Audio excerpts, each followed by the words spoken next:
Bonjour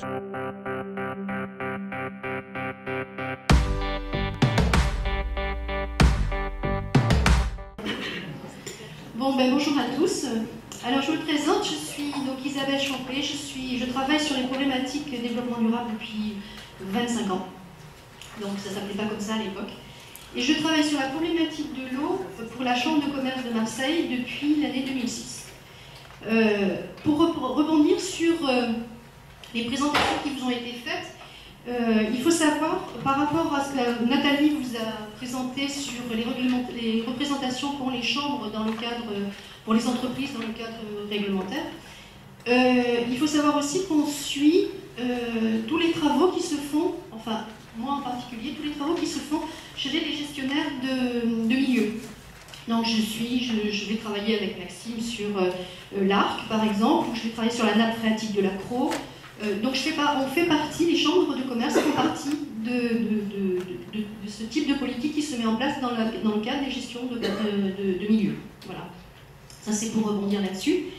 Ensuite, par rapport à ce que disait Fatia sur la directive cadre sur l'eau, moi j'ai travaillé au tout début de la mise en place localement dans le cadre des campagnes RSDE.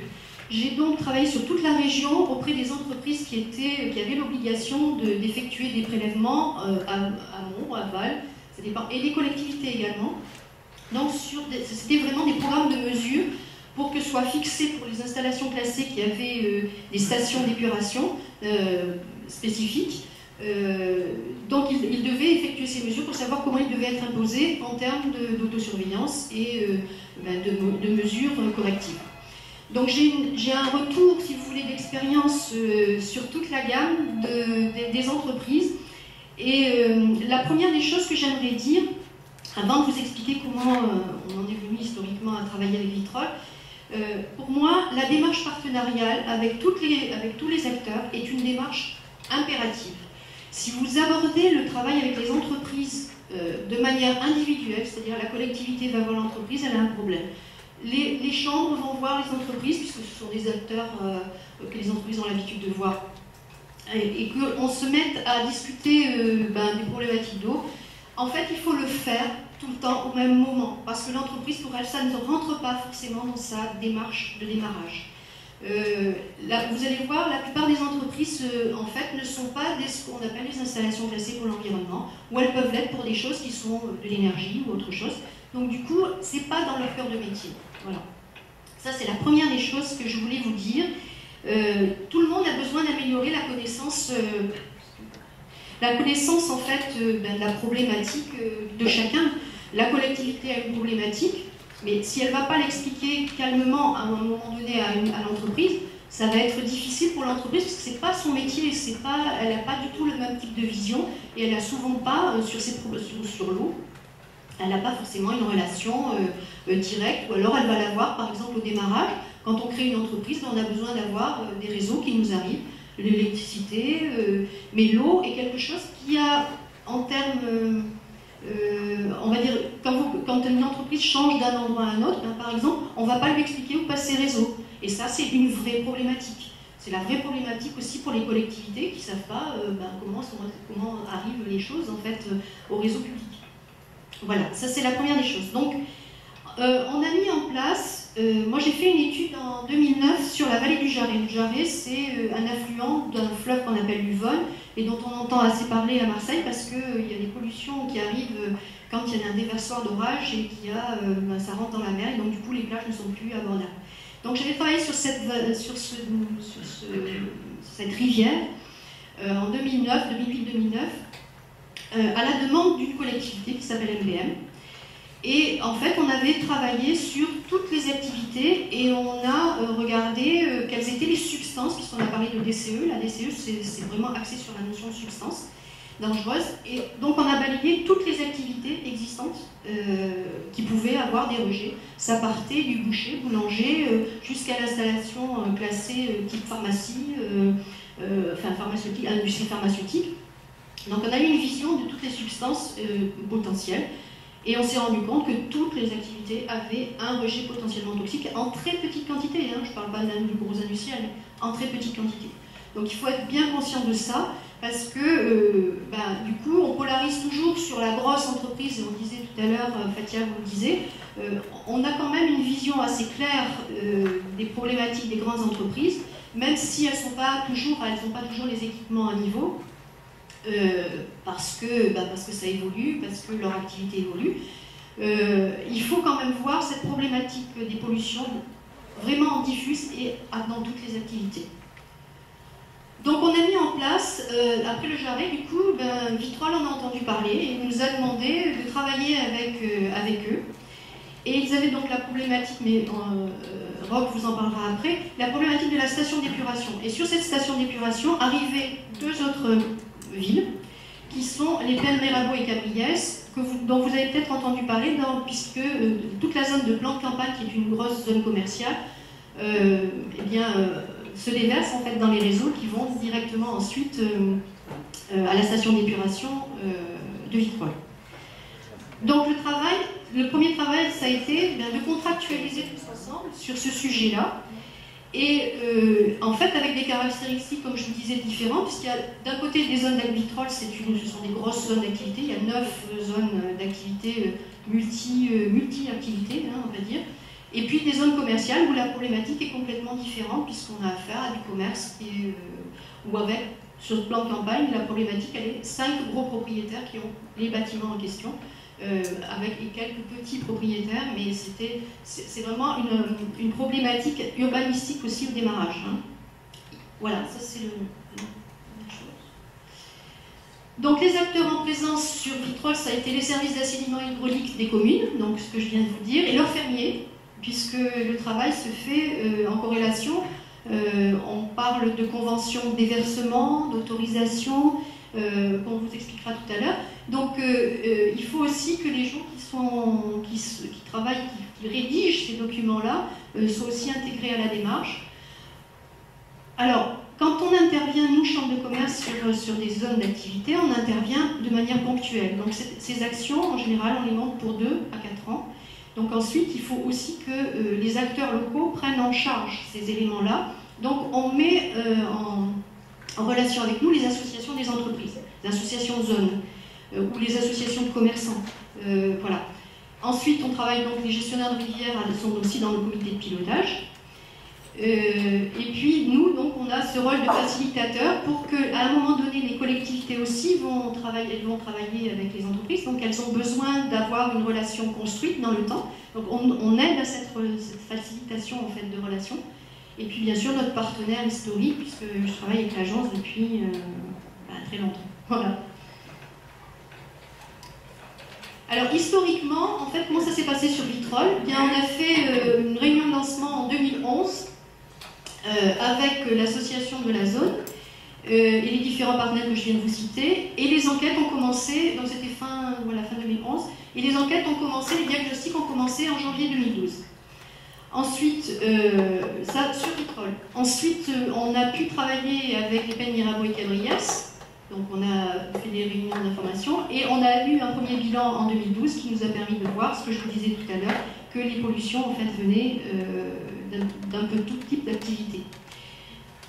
Et comme on était à la jonction en fait, entre deux programmes de l'agence, on a re-signé une convention cadre et dans cette convention cadre, on l'a appelée à ce moment-là, on l'a nommée, on l'a appelée Horizon. Je pense que de toute façon, Roch va nous détailler tout ça. Alors, ce que je vous ai expliqué tout à l'heure, c'est que les pollutions diffuses, c'est toutes les activités. Et on se rend compte que les activités de services et de commerce sont en grand nombre, et c'est a priori les premières activités qui sont les plus polluantes en termes de pollution diffuse. On parle de très petites pollutions. Ce que je vous disais tout à l'heure aussi, que les activités de production, donc de fabrication, des usines, elles peuvent être installations classées pour l'environnement avec une législation, mais qui n'est pas forcément une législation vis-à-vis de l'eau. Et ça n'empêche qu'ils peuvent avoir des produits toxiques et qu'ils doivent les utiliser. Je vais me faire un peu le garant du temps, désolée. Non, j'ai pour laisser ensuite, en fait, la caractéristique de ces rejets, c'est que les rejets sont en apparence similaires à ceux de tout citoyen qu'on peut avoir nous-mêmes. Et donc, Et ce que je vous disais également tout à l'heure, c'est que souvent l'entreprise, elle entend parler des problématiques de l'eau quand elle doit se brancher au démarrage. Mais ensuite, la transmission ne se fait pas de l'information. Et puis, l'appellation, c'est tout à l'égout. Hein. Donc, quand vous avez une appellation de ce type-là, vous n'avez pas une vision d'une notion de réseau, comme vous pouvez l'avoir avec l'électricité ou le gaz. Donc, vous avez aussi tout ce bac ce que porte le mot tout à l'égout comme étant pas forcément quelque chose dont on se préoccupe. Donc voilà les entreprises, les types d'activités qu'on a vues. Peut-être que, je ne sais pas si Roch va le détailler ou pas, pour savoir si du coup elle passe rapidement ou pas sur en fait, voilà, c'était juste pour vous montrer qu'on commence par les garages.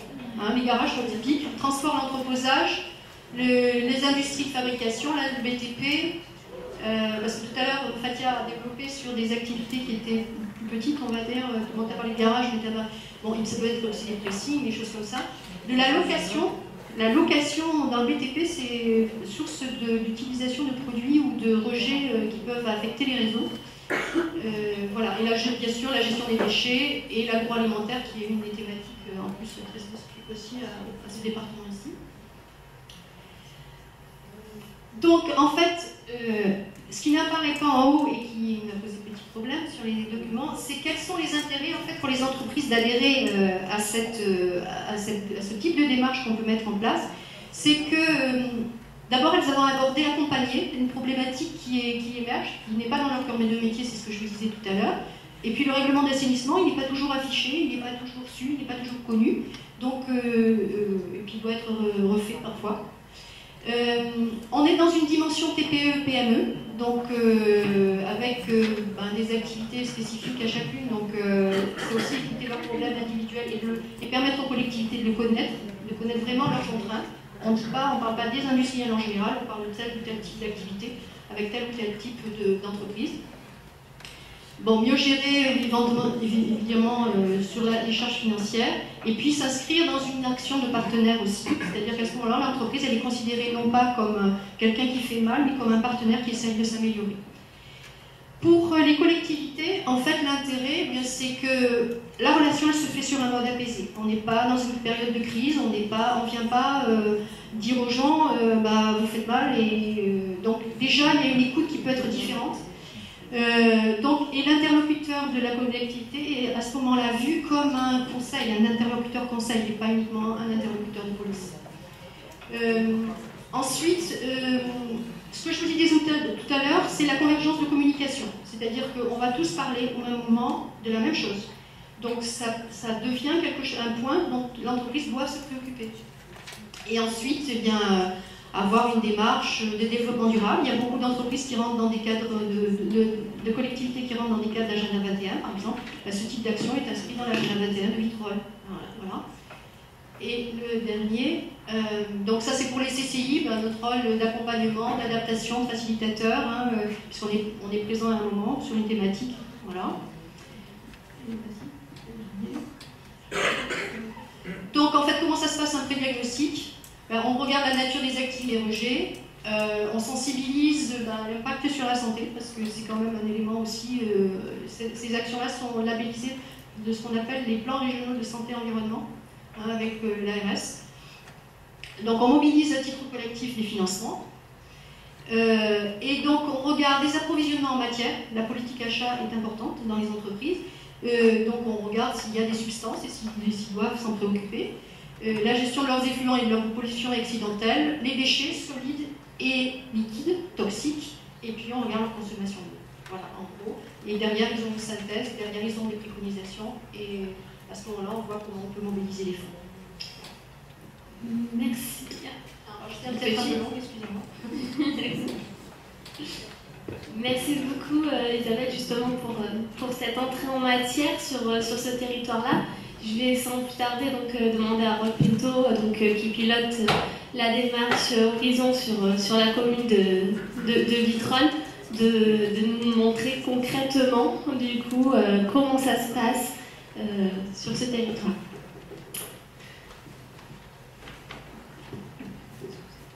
Voilà, donc pour ceux qui ne me connaissent pas, je suis Roch Pinto, je travaille au service eau et assainissement de la mairie de Vitrolles dans les Bouches-du-Rhône et j'officie en tant que technicien police des réseaux. Alors on va essayer de voir un petit peu concrètement ce qui se passe sur le terrain, en corrélation avec ce que vous avez annoncé Fatia et Isabelle Champé, la Convention Horizon, où nous essayons d'être... Détails techniques, voilà, savoir laquelle c'est exactement. Non, c'est pas celle-là. Présente.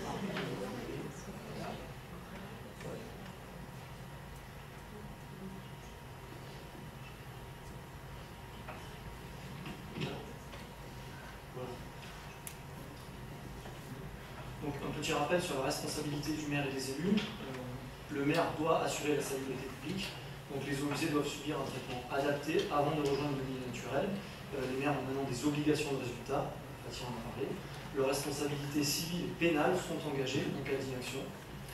Donc sur Vitrolles, la commune a une obligation de collecte et de traitement des eaux usées, c'est le Code général des collectivités territoriales, mais également doit suivre la qualité des eaux rejetées par la station d'épuration.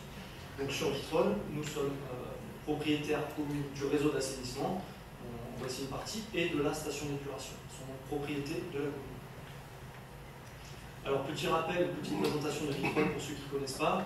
Donc voilà Vitrolles, c'est 36 000 habitants, un bon millier d'entreprises, l'autoroute A7 qui coupe la ville en deux, du nord au sud, le nord est par là. La D9 également qui relie l'aéroport de Marignane à la gare d'Aix-TGV. Et puis dans la ville, deux zones résidentielles. Vous avez ici le vieux village, le nouveau centre urbain et une zone plus récente au sud. Une zone commerciale, Carrefour, Ikea, Decathlon, j'en passe. Et évidemment, une grosse zone industrielle avec trois secteurs principaux. Les Cadesco ici, la grosse zone des Estroux Blancs et également l'Anjoulie.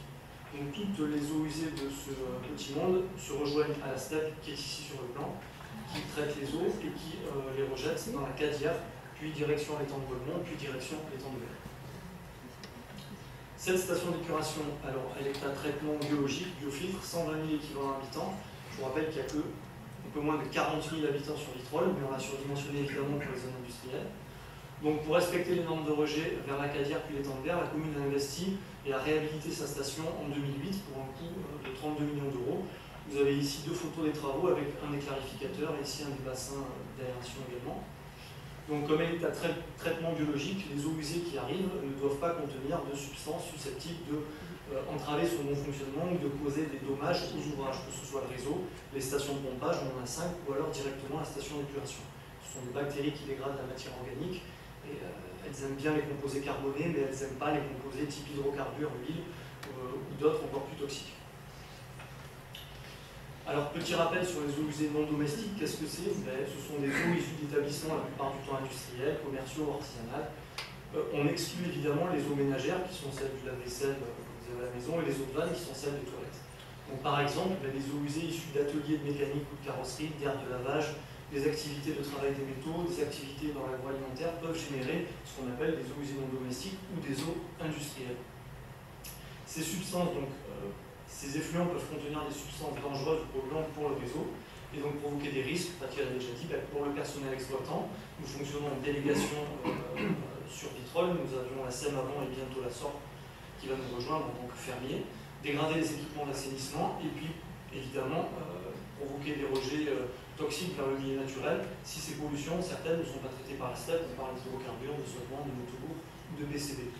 Ici par exemple un exemple d'effluent agroalimentaire dont l'acidité dégrade complètement le radier et le béton du regard, donc il n'y a absolument plus d'étanchéité dans ce réseau, la moitié s'infiltre directement dans le milieu naturel. Ici vous avez des jolis garagistes qui compostent très bien leur bidon sans couvercle, sans rien, donc vous avez des tas d'huile par terre qui ruissellent, qui vont directement vers le milieu naturel, ou alors quand ils en sont équipés, vers un séparateur hydrocarbure.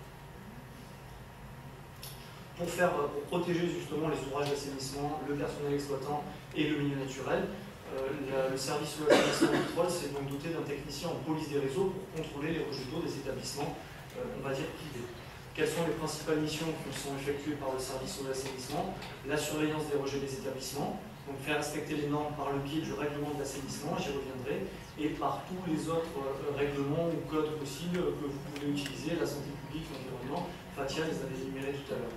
Suivre également les pollutions, on en a des historiques, on en a des endémiques, on verra tout à l'heure des exemples de pollution au PCB, où je travaille avec la police judiciaire dessus, des pollutions par des acides, où je travaille avec l'Adréal, et des rejets directs, également des pollutions vers le milieu naturel. On travaille avec le syndicat de la Cadière, le CIARC, qui est la rivière, le SPANC pour les zones d'assainissement non collectif, et voire également la DDTE.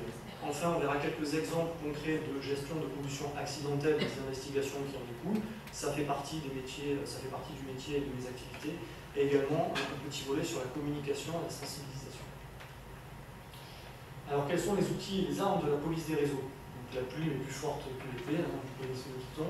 Le règlement communal de l'assainissement collectif. Il ne faut pas hésiter à y inclure un volet particulier et très détaillé sur les effluents domestiques, imposer ou recommander, voire imposer souvent des pré-traitements selon l'activité des entreprises, et puis se servir des autorisations de déversement et des CSD, que nous allons voir rapidement après, et indiquer également dans le règlement quelles peuvent être les mesures coercitives. Utiliser le coefficient de pollution, qui va tenir compte des coûts supplémentaires générés pour le traitement des effluents industriels qui sont particulièrement chargés. Il n'a non pas pour objectif de créer une nouvelle taxe et de renflouer les caisses de la commune, mais bien évidemment d'inciter les entreprises à pré-traiter leurs effluents avant de les rejeter dans notre réseau. Une des autres armes, l'assermentation. N'importe qui peut être assermenté, même un agent contractuel, il suffit d'avoir 6 mois d'ancienneté. La procédure sera mise en ligne sur le site de l'ARC avec des documents pré-remplis, vous pouvez vous en servir sans problème. Ça permet d'avoir grosso modo l'équivalence d'un policier municipal. Vous pouvez rédiger des PV de constatation d'infraction, les transmettre aux autorités supérieures et appeler l'aide justement des autorités compétentes ou supérieures, donc la police de l'eau, la police nationale, la police municipale, voire le préfet. L'arme principale, on va dire une arme, plutôt un outil, c'est la diplomatie. Évidemment, bien communiquer avec les particuliers, les entreprises, souvent, savoir les écouter, dialoguer, s'adapter, tempérer les ardeurs de certains et également négocier. Enfin, faire appel au partenariat, partenariat avec les élus locaux de votre municipalité qui peuvent venir en renfort, vos directeurs, le DST, la police municipale quand il y a besoin d'avoir un uniforme. En général, l'effet de l'uniforme est rapide et radical. Et puis tous les autres acteurs de la convention cadre dont a parlé Isabelle tout à l'heure, on y reviendra un petit peu plus tard. Cette fameuse autorisation de déversement dont on parle, c'est un arrêté municipal. Vous savez que le maire n'a pas obligation de collecter les eaux usées non domestiques, c'est un choix de la collectivité de les accepter. Cela par le biais de l'article, le fameux 10 du Code de la santé publique. Donc ce document doit être rendu obligatoire pour chaque établissement qui génère des rejets autres que des eaux domestiques, donc toutes les eaux de process et les eaux de lavage. Il faut s'assurer et vérifier au préalable évidemment de la compatibilité des effluents des entreprises avec les capacités de traitement de la station d'épuration. Donc on va faire une analyse tout simplement qualitative et quantitative de leurs effluents. Le but est toujours de préserver les ouvrages, le personnel exploitant et le milieu naturel. Cet arrêté d'autorisation également fixe les caractéristiques des effluents pour les admettre, les conditions financières, s'il va y avoir une redevance derrière, et la durée de validité. Dans les cas un petit peu plus complexes, ou vraiment industriels, on annexe à cet arrêté d'autorisation une fameuse convention spéciale de déversement, qu'on appelle tous CSD. C'est un document de droit privé, tripartite dans notre cas, la commune, propriétaire des réseaux, le délégataire, exploitant, et également l'entreprise ou l'industriel qui va générer ces effluents. Il complète l'arrêté d'autorisation et il va un petit peu détailler certaines modalités, donc les modalités techniques, à savoir les pré-traitements qui doivent être mis en place, la surveillance, donc quel contrôle, quelles analyses, quelle fréquence, des modalités administratives que vous pouvez détailler à loisir, je ne m'étends pas dessus, modalités financières qui ont très vite un impact à l'oreille des entreprises, donc leur indiquer que la redevance peut être majorée par un coefficient de pollution, toujours pour les inciter à mettre en place des pré-traitements, et enfin les sanctions juridiques qui peuvent être croissantes s'il n'y a pas de respect de la CSD. Donc ça peut aller des pénalités forfaitaires jusqu'à le contentieux et les tribunaux, en passant par l'obturation du branchement pour des rejets qui seraient particulièrement nocifs ou dangereux pour le personnel et avec lesquels on n'aurait pas d'autre solution ou pas de communication possible avec l'entreprise. Voilà, c'est bien beau, la théorie, mais que fait donc la police des réseaux concrètement sur le terrain? On va le voir au travers de 4 petites missions. Donc la réglementation, mission 2 qui sera le suivi des CSD et des diagnostics. Une troisième mission, le suivi des pollutions et la gestion des pollutions accidentelles. Et enfin, la communication et le partenariat, voire également les formations. La réglementation, un technicien en police des réseaux travaille sur le règlement d'assainissement en vue de sa continuelle et perpétuelle modification ou actualisation. Actuellement, nous travaillons à Vitrolles avec le délégataire sur un volet des eaux usées, assimilées domestiques et surtout les eaux industrielles. Nous allons intégrer dans ce règlement un coefficient de pollution, pollueur-payeur, cette formule elle parle à tout le monde, je ne vais pas plus m'étendre dessus. Donc chez nous, à Vitrolles, la révision du règlement va s'effectuer au second semestre 2014 avec le nouveau délégataire.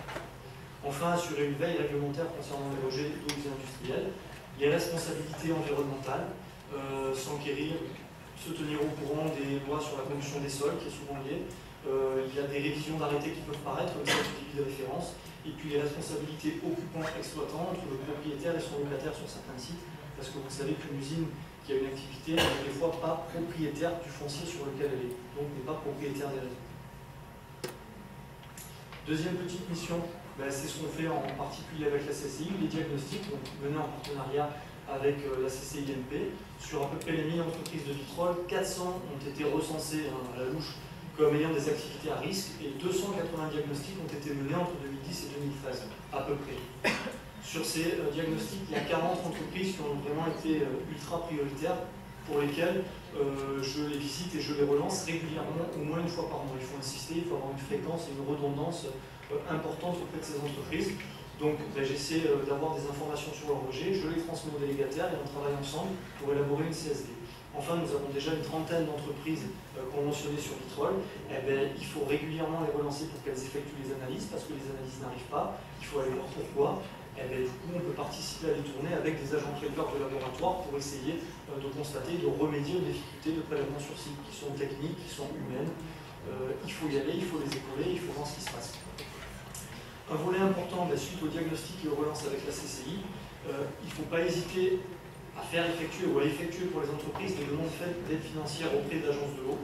Pour vous donner une idée, entre fin 2012 et l'été 2014, c'est à peu près 1 an et demi, 18 entreprises sur Vitrolles ont bénéficié de subventions. Le montant des travaux, c'est 1 700 000 €, et les subventions, c'est à peu près 50%, c'est 850 000 €. C'est loin d'être un nombre négligeable. Et puis évidemment, pour celles qui ont bénéficié de ces subventions, suivre les travaux de mise en conformité, notamment sur celles qui ont bénéficié d'importantes aides financières, se faire relais auprès d'agences de l'eau avec toutes ces entreprises, et également leur distiller des conseils techniques. Et y venir un tout petit peu après. Vite fait, je travaille également au sein de la mairie de Vitrolles avec le service urbanisme au niveau de l'instruction des permis et avec la responsable de l'hydraulique pluviale, ce qui permet de faire des visites communes, de donner des avis et des prescriptions relatives aux eaux pluviales et aux eaux usées. Donc ça permet tout de suite en amont de sensibiliser les gens qui vont construire ou qui vont s'implanter sur Vitrolles du règlement de l'assainissement et de leur dire qu'il va peut-être falloir mettre en place une CSD. Enfin, prêcher dans sa propre paroisse, les diagnostics au audit interne. Nous avons dans Vitrolles des bâtiments communaux, dont un gros atelier mécanique, dont des bases de propreté urbaine, sur lesquelles les petits véhicules de la propreté dépotent et sont lavés régulièrement. Donc nous avons audité ces infrastructures et nous avons remis des synthèses et des préconisations environnementales par des notes internes directement au directeur des services techniques, pour que les chargés d'affaires des bâtiments communaux puissent intégrer quelques réhabilitations et préconisations dans leurs travaux. On ne va pas aller dire aux entreprises ce qu'on ne fait pas au mal chez nous, donc on se met également au phare. L'association Vitropole, je voulais en faire une parenthèse, Renaud AG s'excuse de ne pas pouvoir être là aujourd'hui. C'est une association sur Vitrolles de propriétaires fonciers du pôle d'activité, donc vous avez deux photos aériennes en bas, c'est les fameuses zones industrielles dont je vous parlais qui sont ici. Donc cette association a pour mission la gestion du patrimoine, l'animation et la communication des entreprises. Donc avec Vitropole, j'effectue également avec ses responsables des visites communes sur des parcelles qui vont accueillir de nouveaux exploitants ou avec des promoteurs qui ont des permis d'aménager, pareil pour les sensibiliser sur le règlement d'assainissement, sur la nature de leurs activités, ce qu'ils vont pouvoir engendrer au niveau des effluents. Ça permet encore une fois, en amont, d'anticiper tous les aménagements et la pilule passe beaucoup plus facilement quand il doit y avoir des petites conformités à mettre en place. Le fameux suivi des pollutions, ça c'est vraiment le cœur de mon travail. Donc on va prendre un exemple de pollution que nous avons au PCB. Une pollution un petit peu endémique. Entre 2009 et 2011, tout simplement, la commune de Vitrolles, la station d'épuration, les bouts de la station d'épuration ont été contaminés par la fameuse grande famille des composés aromatiques dérivés du biphényle, qu'on appelle les PCB. Ces bouts donc contaminés n'ont pas pu être valorisés en compostage, c'est la filière de traitement habituelle. Notre délégataire, à l'époque, a dû donc les faire incinérer. Ça induit du transport et un coût d'incinération très important. Pour vous donner un ordre d'idée, c'est 300 000 € pour notre délégataire. La commune a également perdu la prime pour l'épuration de l'agence de l'eau, 150 000 €. Donc il y a eu un fort préjudice. On a porté plainte contre X. S'en est suivi une enquête avec le service environnement de la gendarmerie de Marseille. J'ai un officier de police judiciaire qui travaille avec moi et qui agit donc sur la commission rogatoire d'un juge du tribunal de grande instance d'Aix-en-Provence. Dès qu'un officier de police judiciaire est avec vous, croyez-moi, ça va très vite et vous avez toutes les infos que vous voulez très rapidement. Ça avance bien. On a donc procédé à une cartographie des réseaux du site et recherché les différentes sources potentielles de PCB. Vont s'en suivre des prélèvements et des analyses des sédiments dans les canalisations de cette parcelle, bien délimiter la zone contaminée et enfin procéder à une dépollution, voire avec un traitement in situ des boues si les concentrations en PCB ne sont pas excessives et le permettent. Un autre exemple de pollution, un rejet acide dans le caniveau pluvial, c'est une usine de conditionnement chimique qui est un site, c'est les eaux sur vitrol, qui rejette des eaux usées donc industrielles avec des produits chimiques, notamment des acides, directement dans le caniveau d'eau pluviale. Donc vous avez par exemple ici le radier du collecteur qui est complètement rongé par l'acidité des effluents et en aval les sédiments qui sont donc contaminés. Ici, un exemple de test de pH, c'est possible, il y a du pH 1 qui sort directement dans l'exutoire, dans le caniveau pluvial. Chez nous, à Vitrolles, c'est véridique, c'est pas un photomontage. Donc cette entreprise a été tannée par l'Adréal et par nos services pour se mettre en conformité. On a fait une demande de subvention, ils ont enfin fait des travaux de mise en conformité et ils ont mis une grosse station de pré-traitement et de neutralisation du pH de leurs effluents. Les travaux de mise en conformité viennent de se terminer. Suite aux dégradations qu'on avait également dans le collecteur, on leur a directement imposé de mettre à la limite du domaine privé et du domaine public un ouvrage de raccordement qui soit accessible à la mairie et aux techniciens pour venir contrôler le pH, contrôler les effluents et si nécessaire, fermer le branchement par une vanne guillotine. Ça, ils n'y coupent pas.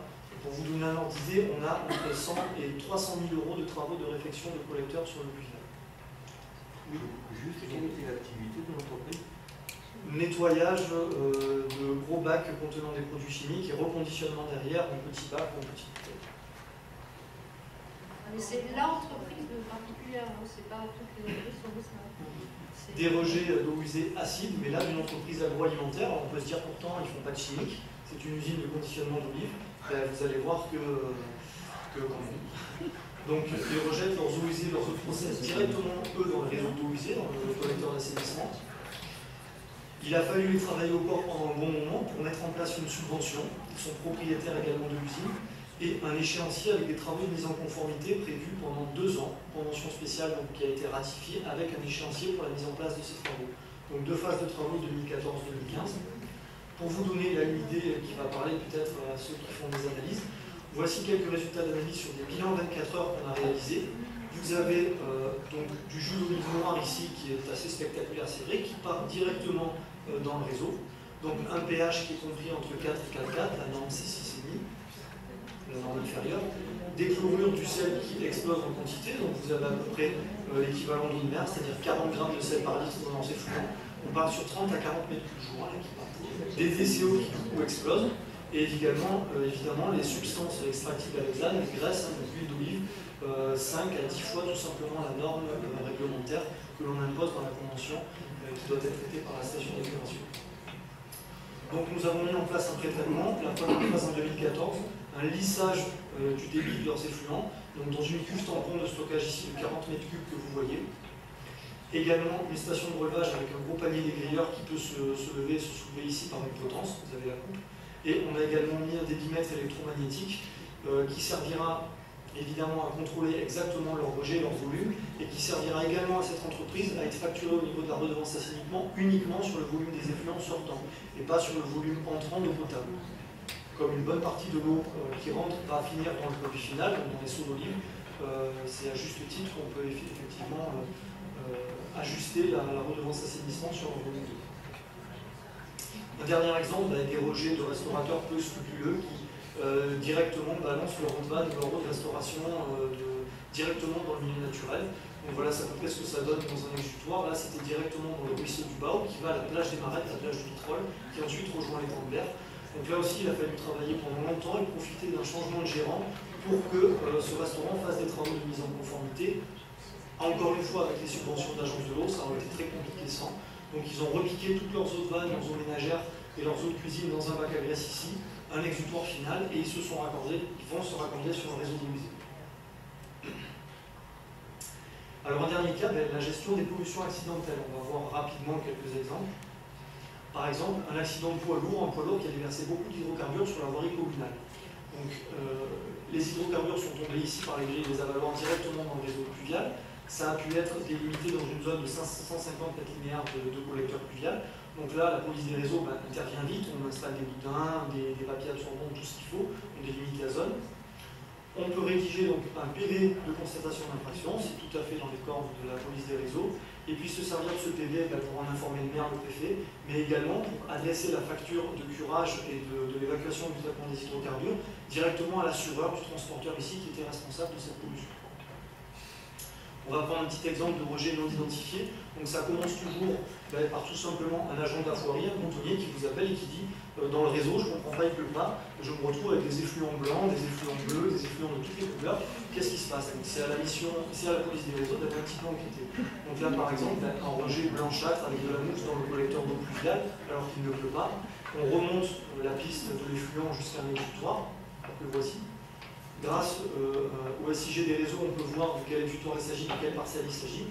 Là, c'est tout simplement une entreprise qui lave des petites constructions modulaires, des AGECO, et qui directement faisait partir toutes leurs eaux de lavage contenant des détergents et également de la peinture dans le réseau d'eau pluviale. Cette entreprise, on est allé la voir, on a mis en place une CSD, on a mis en place des pré-traitements, des subventions. Aujourd'hui, ils ont couvert leur règle de lavage, ils ont installé un séparateur à hydrocarbures et ils se sont raccordés sur le réseau d'eau usée et ils font des analyses. Ça marche. Deuxième petit exemple, voilà un joli rejet d'eau bleuâtre sur vitrol. Donc bon, on n'a pas d'usine ni de lixilia de Schtroumpf sur vitrol, c'est pas possible. On remonte encore une fois la piste jusqu'à un exutoire. On se retrouve sur une grille et puis on arrive sur justement la bande monétique, la bande qui permet de se recharger en eau près des camions citernes ou près des camping-cars. Et malgré le fait que vidange et lavage interdit soient clairement stipulés, eh bien on a un camping-car ici qui a vidangé ses toilettes chimiques directement dans le réseau alors qu'il ne faut pas. Bon voilà, c'est une petite enquête, on remonte, on trouve la piste. D'ailleurs, il avait été vu, la plaque avait été notée, on a pu donc faire savoir au propriétaire c'est tort.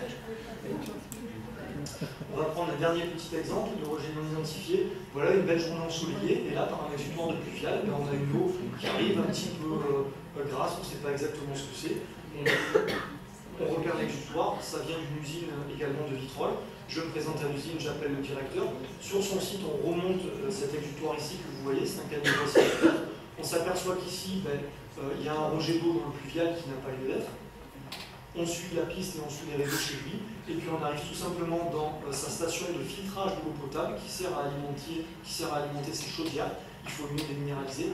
En ouvrant la porte, il s'est aperçu que sa station, elle fuit énormément et que depuis le matin, toutes les eaux ici passent par le grille, se retrouvent dans le pluvial et repartent là.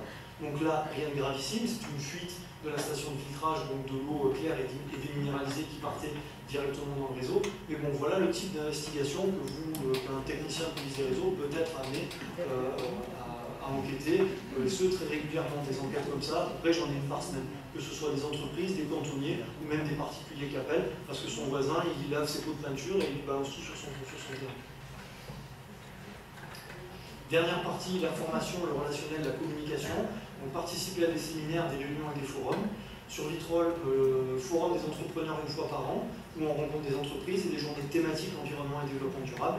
À cette occasion, on a fait éditer un kakémono avec nos délégataires. Vous mettez votre plus belle chemise et un joli sourire, et puis vous sensibilisez les entreprises et les particuliers de Vitrol aux bonnes pratiques, au règlement d'assainissement et ce qui s'ensuit. Participer à des séminaires d'échanges régionaux comme ceux du GRE qui sont mondialement connus en France, donc sur la gestion des réseaux domestiques, une fois par an. Participer aux réunions, le groupe de travail du réseau de l'ARC, tout simplement, on y est, et il y a des groupes de travail qui vont commencer à partir de septembre, je crois. Et enfin, si vous êtes en mairie ou en collectivité, bénéficiez des formations CNFPT. Le gros catalogue est disponible sur Internet. Vous avez des formations en voirie, en réseau, en eau et en assainissement. Vous pouvez apprendre des tas de choses. Également, ça, on en parle peu, mais on le demande souvent. Les entreprises, une fois qu'elles doivent se mettre en conformité, elles vont vous dire mais vers qui je me tourne, monsieur? Moi, j'en sais rien, je ne sais pas quoi faire. Donc, j'ai recherché, pris contact avec des bureaux d'études régionaux et locaux, j'y tiens beaucoup, des constructeurs, des entreprises de travaux, des équipementiers, pour trouver des gens qui soient capables de mener à bien tous ces pré-traitements et des travaux de mise en conformité chez les entreprises. Donc, Nous avons audité et retenu des bureaux d'études spécialisés dans les prélèvements et les analyses, les fameux bilans 24 heures de la métrologie, des bureaux d'études environnementaux spécialisés en EU et en EP, c'est plutôt pour les notes techniques de calcul de dimensionnement et également pour définir des filières de traitement.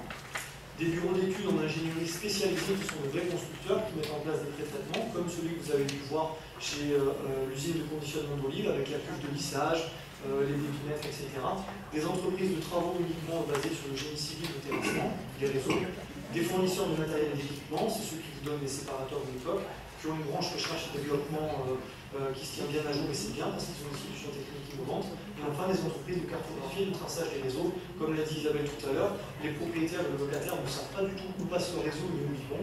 C'est bien de pouvoir faire tracer justement une carte précise de ces réseaux humides. Et également, là, vous bénéficiez de subventions d'agences de l'eau. Enfin, ces listes sont non exhaustives, je ne demande ni caution ni agrément, bien sûr.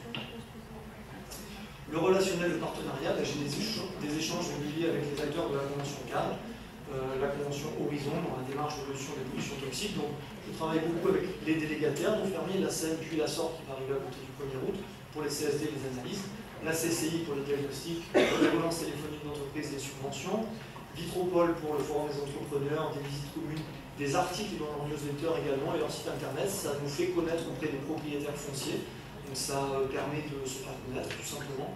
Le SIARC, le syndicat de la Cadière, qui fait un suivi annuel des polluants en aval de notre station d'épuration. L'Adréal qui nous épaule sur les sites Céveso et les sites ICPE, comme les stations Total, etc. Et enfin la DDTM, le syndicat du Chypre, le Cibogé, qui peuvent vous aider, vous donner un coup de main dans certains cas. La communication, créer des plaquettes pour les entreprises et les professionnels, on l'a tous un peu fait.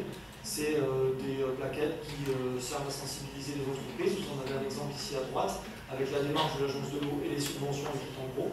Également, nous allons procéder sur Vitrolles à une campagne d'affichage et de sensibilisation du grand public sur ce modèle-là, qui a été repris de notre région. Et on va en placarder sur un petit peu tous les arbustes, etc. Ça, c'est plus destiné au grand public et aux particuliers, pour les sensibiliser sur les rejets toxiques ou les naturels. Les images sont évidemment parlantes. Pour finir, les perspectives d'avenir de la Convention cadre Horizon, et poursuivre ces actions sur les 2 années à venir, les 3 années à venir, les diagnostics avec la CCI, relancer régulièrement les entreprises. Les dirigeants d'entreprises changent, ils ne sont plus du tout, ils n'ont pas été sensibilisés au CSD ou à ces problématiques-là par leurs prédécesseurs. Il faut leur expliquer la démarche, leur expliquer qu'ils ont signé une CSD, qu'ils doivent des analyses, qu'ils ne doivent pas faire n'importe quoi. Les aider au montage des dossiers de subvention, leur donner une assistance technique ou des noms de bureaux d'études capables de venir rapidement les aider et les épauler.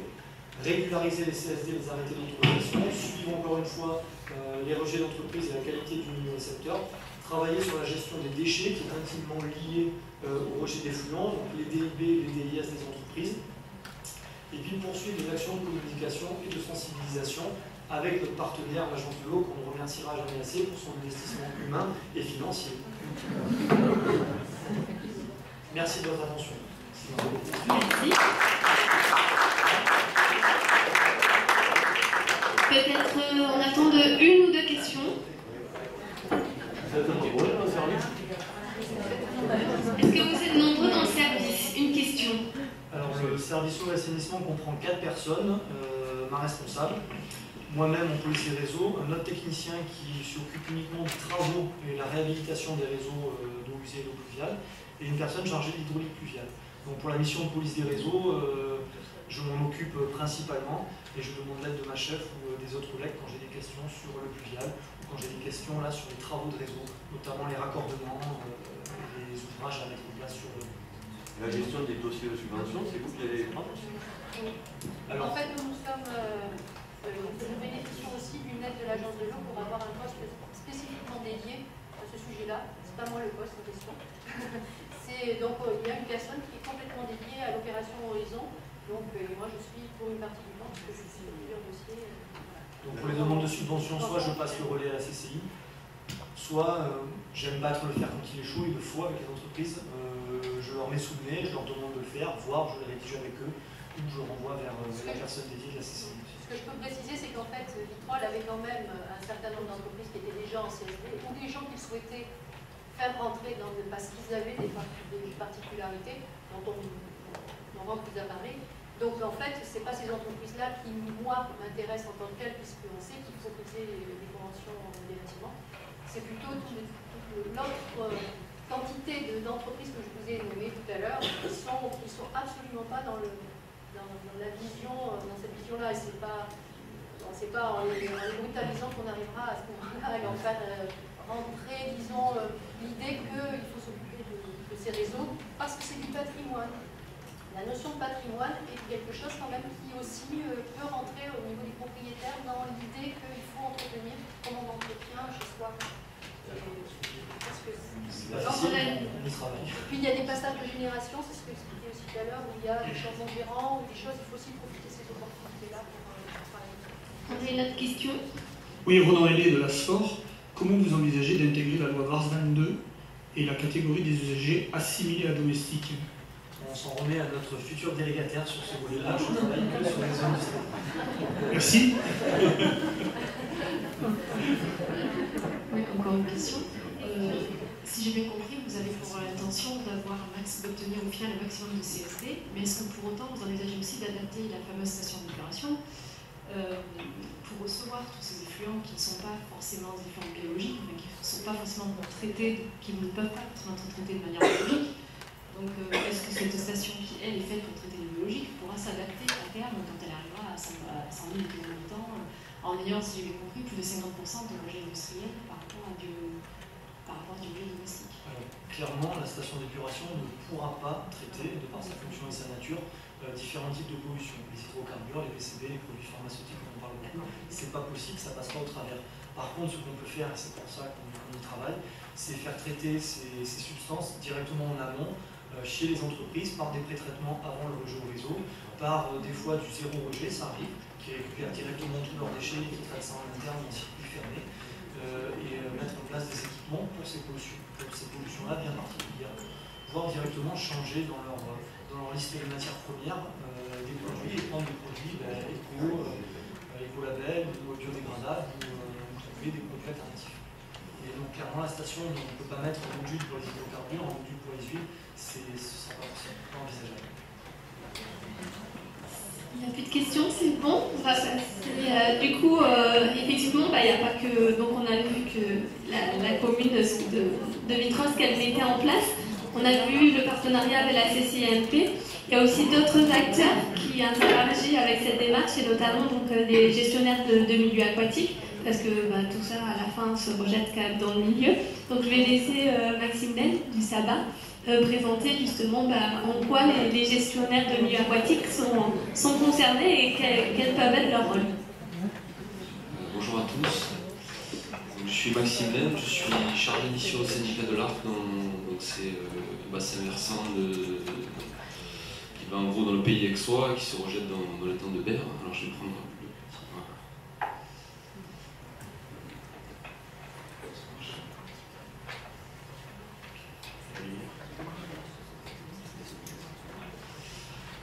Rapidement, je vous présente le bassin versant. Donc, on est dans le pays aixois. Le pays aixois, c'est tout ce secteur-là. On se rejette dans l'étang de Berre. Ça fait 85 km de long. On a 20 affluents qui sont pour la plupart intermittents. Et on a 30 communes. Et sur notre bassin versant, donc on a un syndicat intercommunal. On a 25 communes adhérentes. Donc on a presque tout le bassin versant pour lequel les communes sont adhérentes sur notre bassin versant. C'est un territoire qui est relativement diversifié, c'est-à-dire qu'on trouve un peu de tout. Parsemé sur le territoire, on a autant de l'agriculture que de l'industrie lourde, que des zones d'activité. Alors les zones d'activité de notre territoire, on va en parler, il y en a 3. Il y en a une qui se situe sur Aix-en-Provence, qui est l'Émile, qui est assez grande aussi, qui est pas aussi grande que Vitrolles, mais Vitrolles c'est très grand. On a plein de campagne et on a une zone d'activité qui est Rousset, qui est une zone d'activité de microélectronique en fait, qui a été construite dans les années 80. Et puis bien évidemment des paysages emblématiques, Sainte-Victoire, etc. Donc un syndicat de rivière, alors les syndicats de rivière pour ceux qui ne connaissent pas, ce sont des structures qui ont été bâties dans les années 80-90 quasi exclusivement autour de la thématique inondation au début, suite à des inondations pour la plupart d'entre eux.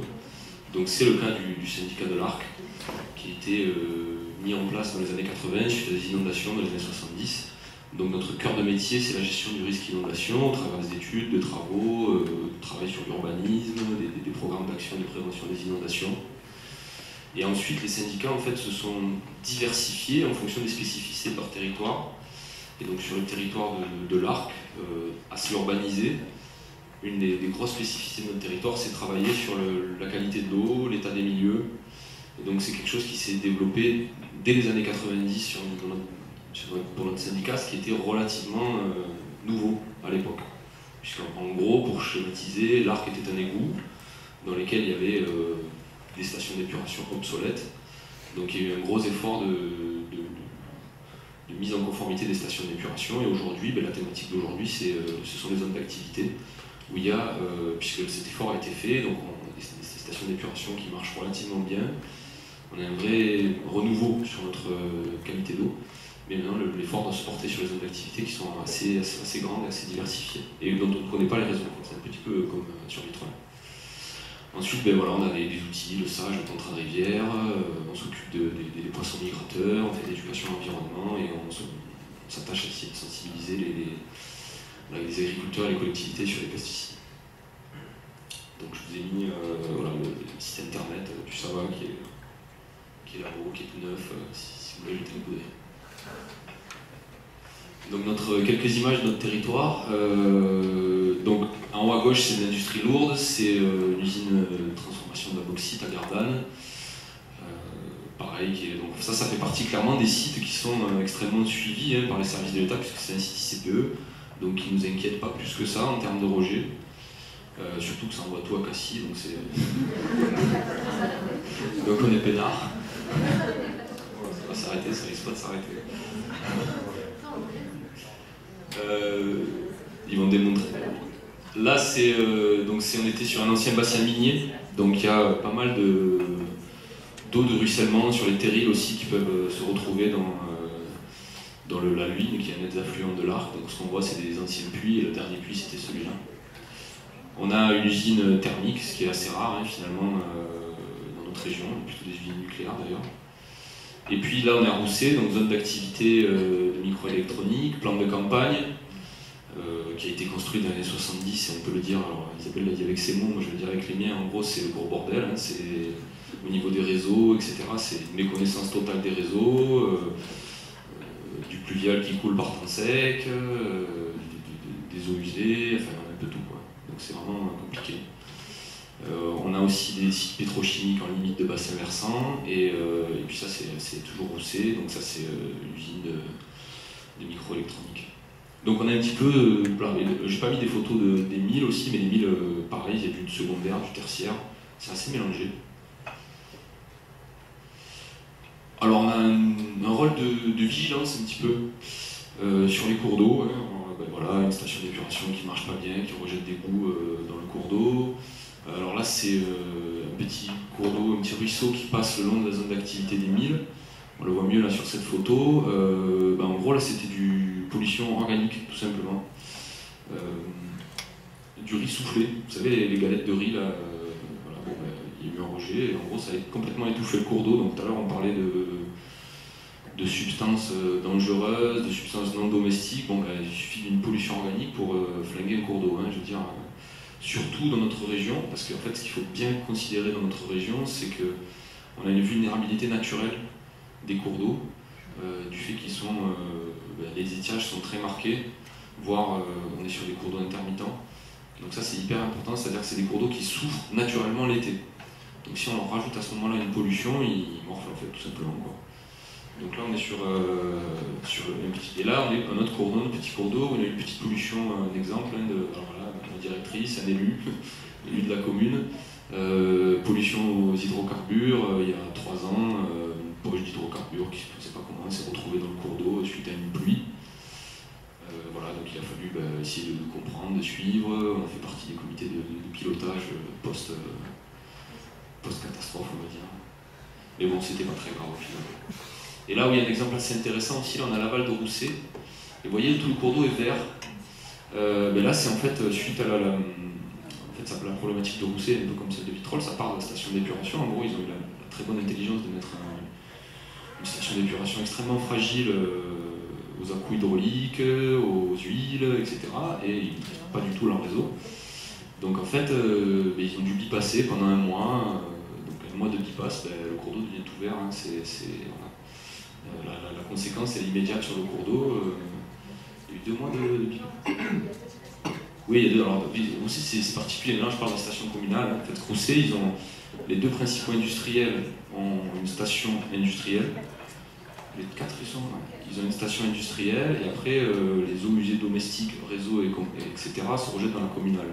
Et en fait, la problématique est la même qu'à Vitrolles, en fait, c'est-à-dire qu'ils ont besoin de connaître aujourd'hui leur réseau. On va en parler juste après, mais donc voilà un exemple qu'on peut retrouver aussi dans les cours d'eau. Donc notre boulot à nous, c'est quoi? C'est un peu suivre tout ça, quoi. C'est suivre et comprendre un petit peu ce qu'on peut retrouver, un suivi milieu, en fait. Essayer de voir l'évolution des choses, que ce soit positif ou négatif. Donc par exemple, le suivi de... Alors, il faut savoir que sur le bassin de l'Arc, on est assez bien loti par l'agence de l'eau, donc on a 4 stations, celles qui sont en rouge, sur notre bassin versant, ce qui est plutôt pas mal. Alors c'est les conséquences d'années de pollution, hein, sinon on n'aurait pas autant de suivi de l'agence de l'eau. On a une station d'épuration qui est spéciale à Laval, où on a une fréquence de suivi qui est assez hallucinante. C'est comme la station du Rhône à Laval, pour vous donner un ordre de grandeur de l'importance qu'on y accorde par les services de l'État. Et donc nous, on a complété tout ça par nos propres stations qu'on a placées là où on pensait que ce soit pertinent. Donc vous voyez ici, on a plan de campagne, que je n'ai pas représenté d'ailleurs sur la carte. Donc j'ai mis une station. Ici, on a les milles. Alors les milles, voilà, vous voyez, j'ai une station, marche plus le micro là, si ça marche. Voilà, on a un resserrement autour des zones d'activité, et on a aussi au niveau de Rousset un resserrement, vous voyez, au niveau des stations, au niveau de la zone d'activité qui est ici. Bon, ma carte est ancienne, mais elle est bien plus grande que ça en fait.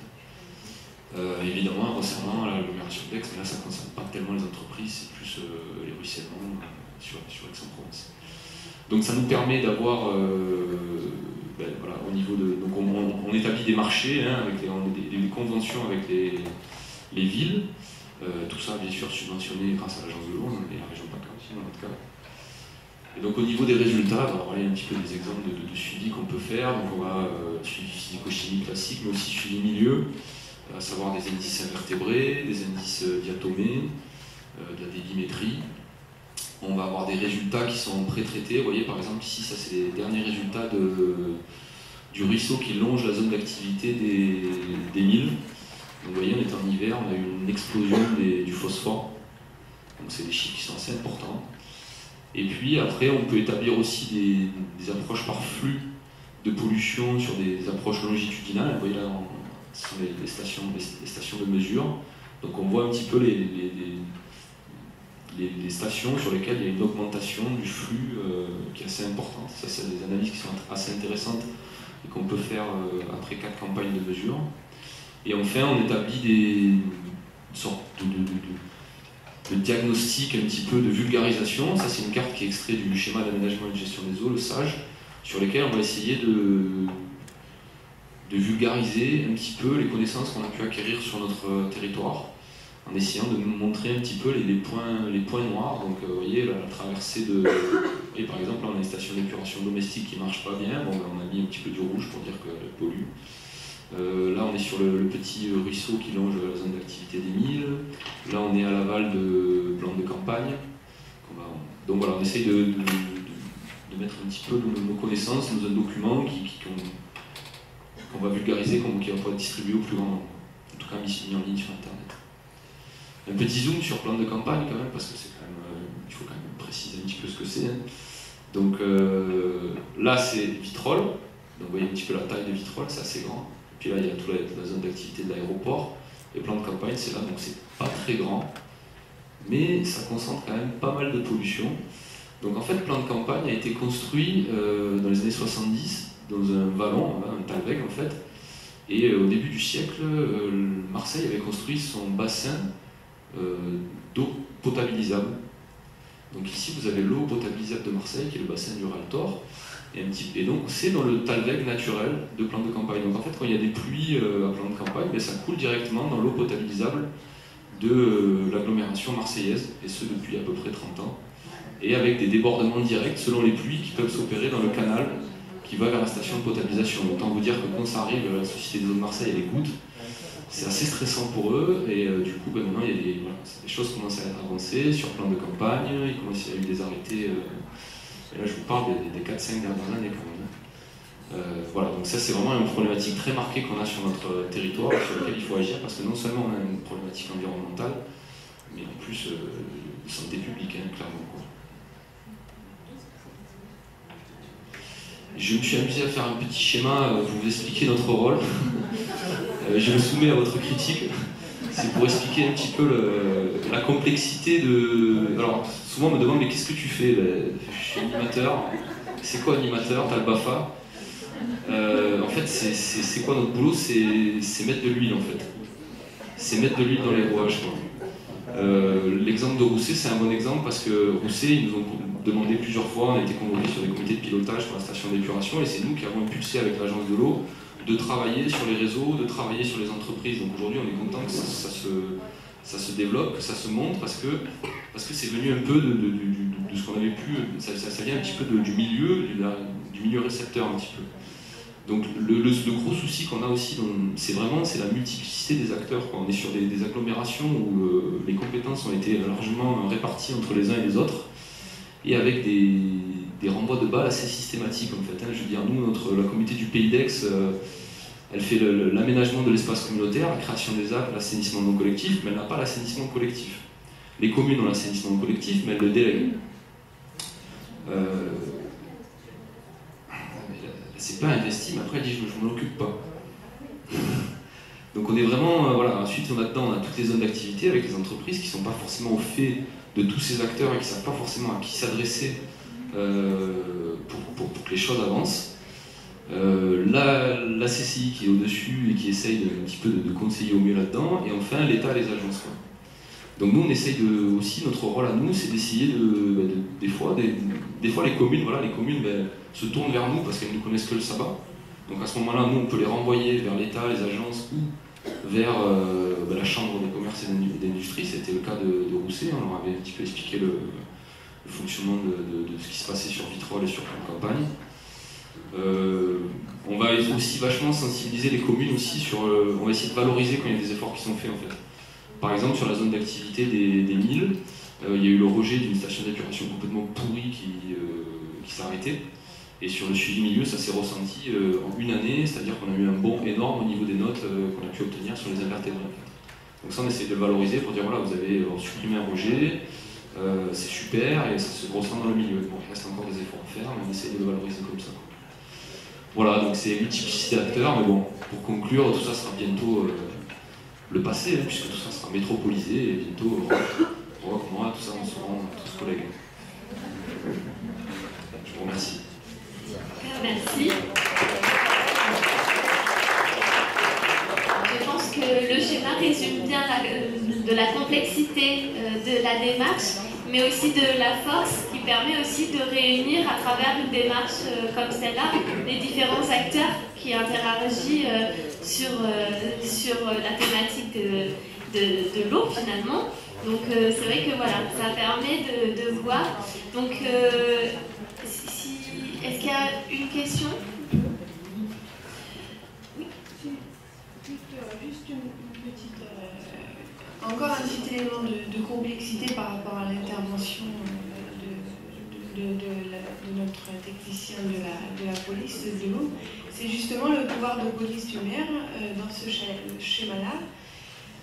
Soit il a été transféré, soit il n'a pas été transféré à l'Interco. Donc, quelle difficulté après derrière pour faire appliquer tous ces règlements. Ce qui peut être notre cas, nous, à notre communauté de communes, on aura une intervention un peu plus tard, mais voilà, qui a conservé le pouvoir de police. Je ne sais pas s'il y a une pré-réponse. Il faut que d'une manière ou d'une autre, si l'assainissement et toute la mission de police des réseaux est déléguée à une communauté de communes, il faut que ce soit la communauté de communes qui se dote d'un technicien ou d'une police des réseaux. La police des réseaux sur Vitrolles ou dans des communes est assimilable à la police municipale. Ça fait partie des pouvoirs de police du maire. Et comme je l'ai indiqué au tout début de la présentation, le maire a des responsabilités responsabilité, engage sa responsabilité sur les rejets, sur la salubrité publique. Donc s'il n'y a plus la compétence du tout du collecteur d'assainissement, qui n'est plus propriétaire mais qui passe à la communauté de communes, ce sera donc à cette communauté de renforcer ses logements.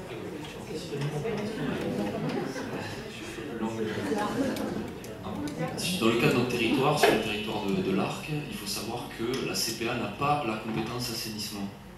Voilà. C'est un choix politique, clairement.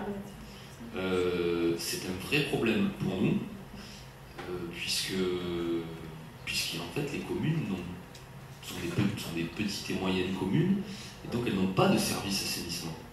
Comme on peut avoir Vitrolles, la seule qui en a la compétence, c'est la ville d'Aix-en-Provence. Donc ça c'est un vrai problème, c'est-à-dire qu'en fait on a jusqu'à présent, Rousset disait à son délégataire, tu te débrouilles et puis c'est tout, quoi, hein. Je veux dire, c'est pas mon problème. Sauf qu'au bout d'un moment, à force de bypasser et d'avoir l'agence de l'eau sur le dos, ils ont commencé à s'y inquiéter. Donc ça c'est un vrai problème, ils n'ont pas du tout de service compétent en la matière. Par exemple, à Rousset, c'est un petit village qui a une méga zone d'activité en gros, quoi. Il est très très riche, pour embaucher les sous. L'assainissement non collectif a été délégué. Donc là, par exemple, le transfert de la police du maire a été fait au président de la CPA. C'est sûr, Nico, tu peux faire les yeux, c'est sûr. En termes, mais juste sur l'assainissement non collectif. Pas sur... c'est Joissin qui maintenant est sur l'assainissement collectif. Ça n'a pas été fait sur l'assainissement collectif parce qu'ils n'ont pas la compétence. Donc ça, c'est un vrai problème. C'est pour ça Ensuite, ils ont pris la compétence sur l'aménagement des zones d'activité. Donc ils vont investir sur les zones d'activité, mais ensuite, c'est à la commune de se charger de la gestion des aménagements qui peuvent être faits. C'est le cas à plan de campagne, puisqu'à plan de campagne, il y a des gros aménagements hydrauliques qui ont été opérés pour justement un petit peu sécuriser le Realtor, des aménagements qui ont 1 an, 2 ans maintenant. Bon, ça a été rétrocédé à la commune n'a pas trop envie de s'en occuper quand même. Voilà, donc c'est ça la réalité un petit peu de... Voilà, c'est pour ça que je fais l'ouverture sur la métropole, quoi.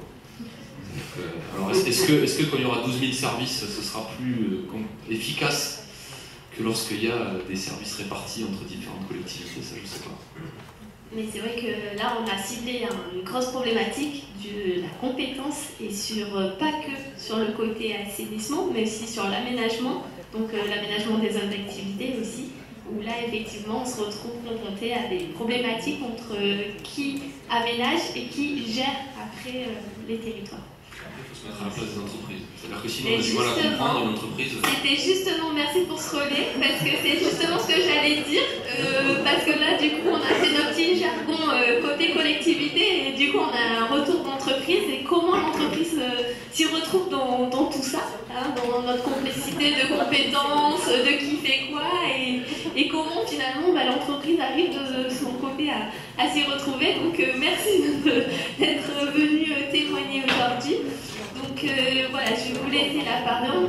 Donc c'est Mariette Bernard, donc du groupe d'Adi. Donc si vous pouvez nous présenter l'entreprise et en quoi donc la question des rejets des eaux usées, voilà.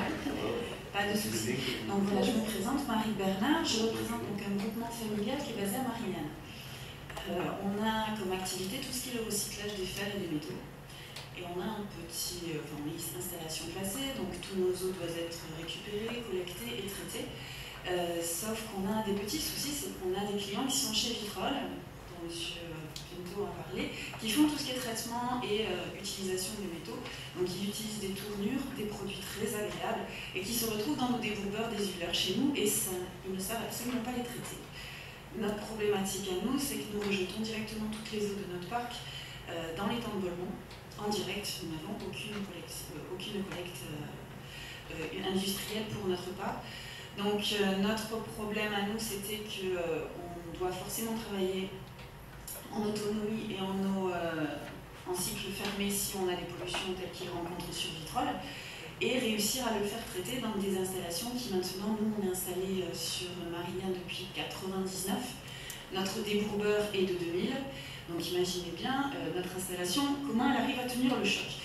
Donc c'est comme ça en fait ce qu'on a entendu parler de Vitrolles et des subventions de l'agence de l'eau qui aidaient en fait les entreprises à respecter tout ce qui était quota et nous aider à mettre donc vraiment toutes les installations conformes.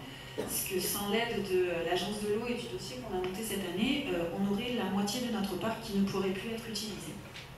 Parce que le béton qu'on a mis à plus de 10 ans, il commence à prendre l'eau, donc impossible pour nous de travailler dans ces conditions-là. On est certifié 14001 depuis 2009, on est masé, on veut passer la 9001 l'année prochaine. Donc on veut vraiment changer l'image de ce que vous avez comme image de ferrailleur. On est un recycleur fer et métaux, on n'est pas le petit ferrailleur avec les petits ballons.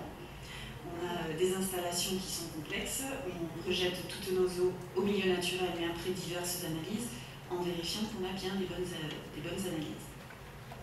Donc pour nous, les subventions et comment discuter avec les organismes en face de nous, ça s'appelle un casse-tête chinois.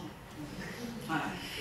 Techniquement, parce que nous, ça fait maintenant 2 ans qu'on nous avait dit peut-être vous avez des aides, peut-être.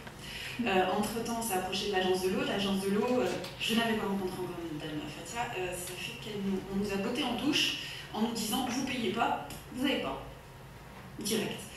Donc là, on a quand même des investissements qui sont de l'ordre de 800 000 €. On est familial. Là, on a un petit peu de mal. Donc cette année, on a réussi à avoir une subvention pour tout ce qui est bétonnage. Là, on demande après une autre subvention qu'on va faire quand même, c'est refaire tout notre système de décourbeurs, des huileurs pour être vraiment aux normes et au-dessus de la norme, parce qu'on sait qu'on nous demande de plus en plus de baisser encore plus d'avoir quasiment de l'eau potable à la sortie de notre parc. Ça change sur notre parc, on a des engins de chantier, des déversements accidentels de chez Vitrolles qui sont assez sympas. C'est de l'eau impossible à traiter. Il faut quand même imaginer que l'eau est blanche et dedans il y a des hydrocarbures. On ne sait pas ce qu'il y a d'autre.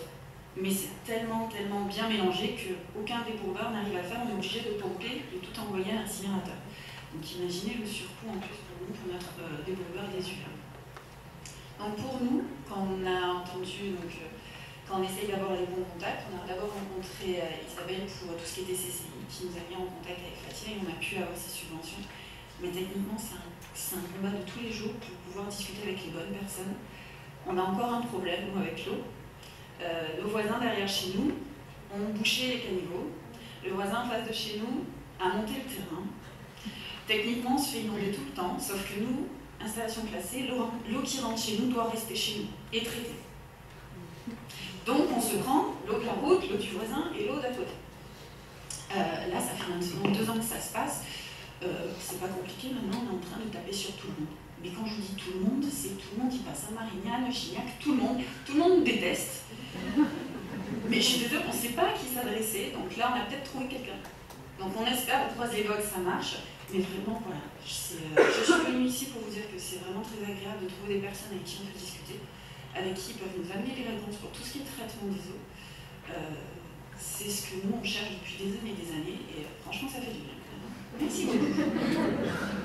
Bon, après, c'est vrai, nous ne voit pas trop la police parce qu'on est en milieu naturel, police des eaux, les choses comme ça. Par contre, on rencontre très souvent tout ce qui est inspecteur de réal qui vient nous contrôler. Donc, je comprends tout à fait qu'ils disent qu'il n'y a pas trop de soucis avec ces installations classées. Après, pour nous, les subventions, honnêtement, c'est vraiment une bouffée d'oxygène. Dans le sens où nous, si on n'avait pas eu la subvention cette année, impossible l'année prochaine de pouvoir développer notre activité. Étant familial, on est toujours obligé de se développer. On a des investissements qui arrivent entre 2 et 4 millions, sans tout ce qui est traitement des eaux et bétonnage. Si on rajoutait le bétonnage, on en avait facilement pour 6 millions. Donc ça faisait un petit peu trop à sortir, et avec la subvention, ça nous enlève une grosse épine du pied. Donc on est quand même assez agréablement surpris de voir qu'on peut être soutenu dans la région pour développer notre activité. J'espère avoir été claire. Si vous avez des questions. Avant que je remplisse des questions. Je vais me présenter, alors je l'ai pas fait. Je suis M. Préard de l'agglomération du pays de Manosque, Durance, Luberon, Bernard. Moi, la question que je voulais vous poser, c'est est-ce que ces modifications se sont répercutées sur le prix de vente que vous avez auprès de vos clients? Alors nous, on ne vend pas, on achète. Ferrailleur, on est à l'envers, c'est-à-dire vous venez chez nous, on vous achète la matière. Nous, ça ne se répercute absolument pas. Parce qu'actuellement, le marché est tellement... Alors à Manosque, parce qu'on a aussi un chantier à Manosque. À Marignane, on est trop nombreux, donc en fait, on a de toutes petites marges. C'est-à-dire que tous les investissements qu'on va faire doivent être transparents pour nos clients ou fournisseurs. À Manosque, c'est un peu la même chose qu'on a fait, parce qu'on a la même idée. C'est-à-dire, on a refait, vous devez connaître la ZI Saint-Maurice. Oui. On a repris la place de M. Pidal et on a tout refait. C'est-à-dire, on est arrivé, on a tout bétonné, on a mis un débourbeur dessuie-leur, on a tout mis aux normes. C'était un casseur automobile, petite historique, qui travaillait encore sur de la terre. Nous, on l'a acheté il y a 2 ans de ça. Avant de s'installer, on a tout bétonné, on a tout fait les travaux, sans subvention, sans rien. Bon, le but, c'est de travailler dans de bonnes conditions et de rejeter l'eau le plus propre possible. Mais ça, on ne peut absolument pas le répercuter sur quelqu'un. On est obligé de l'absorber dans les frais fixes de la société.